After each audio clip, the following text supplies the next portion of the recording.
건축물 대장에 위반 건축물 표시, 위반 일자, 위반 내용이 기재될 수 있다는 이야기죠. 불법 건축물에 대한 양성화 대책이 발표되었습니다. 다만 여기서 먼저 조심해야 할 점이 있습니다. 양성화가 되겠지 생각하고 무작정 신고부터 하면 확인 과정에서 위반 사실이 명확해져서 시정명령이 내려질 수 있습니다. 건축물 대장에 위반 건축물 표시, 위반 일자, 위반 내용이 기재될 수 있다는 이야기죠. 그래서 이 문제는 신고가 먼저가 아니라 내 건물이 실제 양성화 대책의 대상인지부터 확인하는 것이 먼저입니다. 국토교통부는 2025년 10월 1일에 소규모 주거용 위반 건축물의 한시적 양성화 추진과 건축 규제 방안을 발표했습니다. 다만 이 발표는 모든 불법 건축물을 한꺼번에 양성하겠다는 뜻이 아닙니다. 현재 국회에 발의된 특별조치법도 2023년 12월 31일 당시에는 사실상 완공된 소규모 주거용 특정 건축물을 중심으로 신고와 심의를 거쳐 사용 승인을 받을 수 있도록 하는 구조로 되어 있었습니다.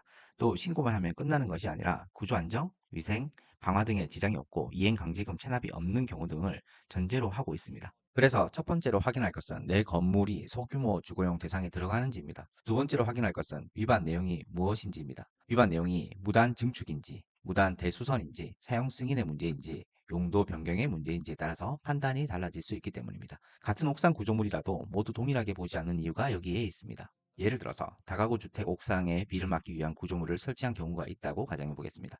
이 구조물이 단순히 비를 가리는 수준인 건지 아니면 벽체를 막고 문을 달아서 실제 창고처럼 쓰는 공간인지에 따라서 판단은 달라질 수 있을 것입니다. 앞의 경우는 이번 특례 논의와 연결해서 검토할 여지가 충분히 있습니다. 뒤의 경우에는 단순 비가림 시설이 아니라 별도의 위반 요소로 볼 가능성이 매우 커지는 것이죠.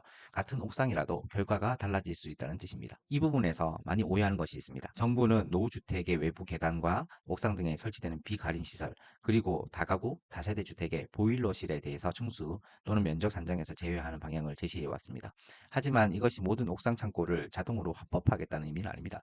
발표된 내용은 어디까지나 비가림 시설 등에 대한 기준 조정이고 실제 양성화 여부는 건축의 용도, 구조, 현황, 위반 내용에 따라서 따로따로 봐야 한다는 거죠. 결국 순서는 단순해집니다. 먼저 건축물 대장과 실제 현황이 어떻게 다른지 확인해야 됩니다.